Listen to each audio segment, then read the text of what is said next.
দলের যেহেতু ভিন্নতা, মতেরও ভিন্নতা, কিন্তু জাতীয় কমন ইস্যুতে, জাতীয় ঐক্যের ব্যাপারে আমাদের মধ্যে কিন্তু অনেক সময় আমরা হীনমন্যতা দেখি।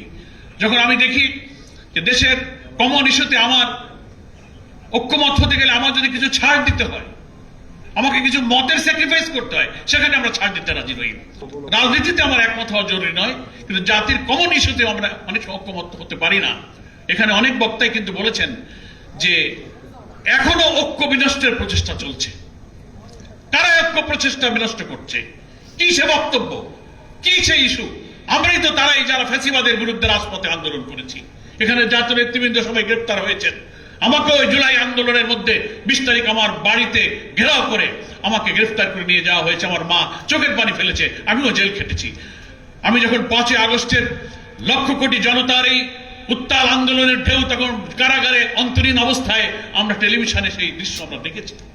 শেখ হাসিনার 15 বছরের শৈশব শাসনের প্রায় 7.5 বছর আমি কারাগারে, 6 বার আমাকে গ্রেফতার করা হয়েছে, 67 দিন আমাকে রিমান্ডে নেওয়া হয়েছে। কিন্তু আমরা যখন জাতীয় ঐক্যের প্রশ্ন তুলি, তখন একটা দল আর একটা দলের ব্যাপারে বক্তব্যের ক্ষেত্রে আমরা সাবধান থাকি না।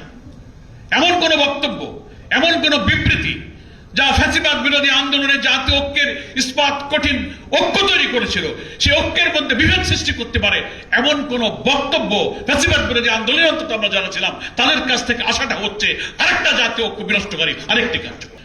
সরকারের পক্ষ থেকে রিফর্ম কমিশনগুলো গঠন করা হয়েছে।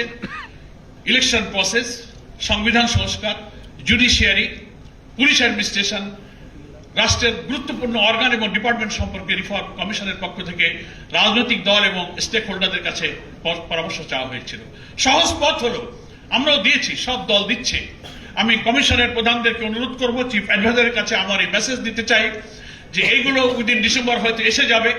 আসার পর এগুলোকে সল্ট আউট করে রাজনৈতিক দল এবং স্টেক হোল্ডারদের কাছ থেকে আসা সমস্ত সংস্কার এবং জাতীয় ঐক্যের দৃষ্টিতে যেগুলো কমন, অধিকাংশ ক্ষেত্রে যেগুলো মিল পাওয়া যাবে, সেগুলো নিয়ে আরেকটি পাবলিক ডায়ালগের ব্যবস্থা আপনারা করুন। সেখানে একটা জাতীয় ঐক্যমত তৈরি হতে পারে।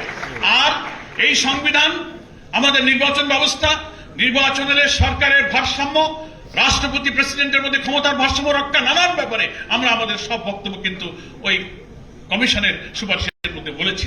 দীর্ঘ আলোচনার বিষয়, এখানে একটা বক্তৃতায় এসব জাতীয় ঐক্য গড়ে উঠবে না। তবে যারা দিয়েছেন সেগুলো সল্ট আউট করে আমি মনে করি কমিশনের প্রধানরা অবিলম্বেই এইসব স্টেক হোল্ডার এবং পলিটিক্যাল পার্টির সঙ্গে আরেকটা ডায়ালগের আয়োজন করা দরকার।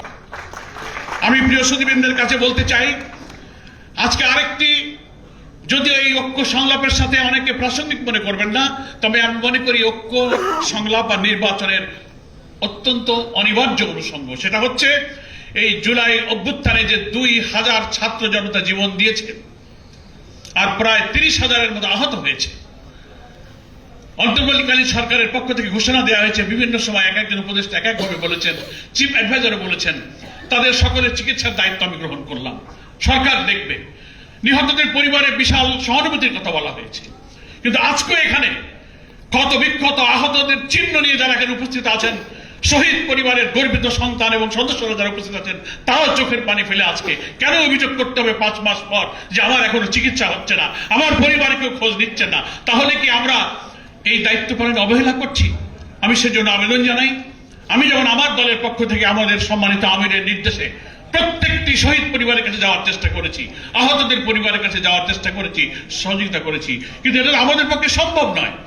সরকারের দায়িত্ব, যে ওয়াদা করেছেন, আমি মনে করি তাদের কমিটমেন্ট পূরণ করে দ্রুত আহত এই সমস্ত সংগ্রামী জুলাই যোদ্ধাদের চিকিৎসার জন্য অবিলম্বে ব্যবস্থা করা উচিত। আর কোনো আলোচনায় যেন তাদেরকে অস্ত্রসিক্ত হতে না হয়।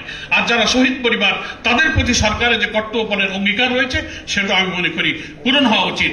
আর এর সাথে আরেকটি অনিবার্য, যারা এই হত্যাকাণ্ড ঘটালো, যারা এই নিষ্ঠুর, অমানবিক, মানবতার অবিরাম রক্তক্ষরণ হয়েছে যে হত্যাকাণ্ড দেখে, নিহতদের লাশ জ্বালিয়ে পুড়িয়ে ছাই করেছে, হেলিকপ্টার চালিয়ে যারা দেশের মানুষকে হত্যা করেছে, সেই মানবতা বিরোধী অপরাধীদের বিচারের জন্য যে ট্রাইব্যুনাল গঠন হয়েছে, অবিলম্বে সেই বিচার কার্য সম্পন্ন করা দরকার এবং সেটা আসন্ন নির্বাচনের পূর্বে বিচারের একটা পর্যায়ে যেন এই জাতি দেখতে পারে, তাহলেই শহীদদের আত্মদানের প্রতি আমরা শ্রদ্ধা জানাতে পারবো।